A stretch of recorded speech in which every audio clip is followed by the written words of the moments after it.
உன்மடியில் நான் உறங்க கண்ணீரண்டும் தான் மயங்க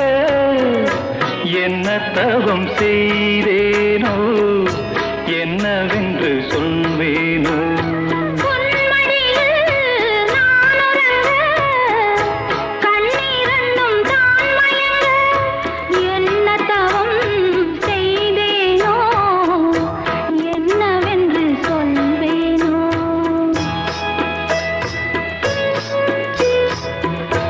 ஏழ் பிறப்பும் இணைந்திருக்கும்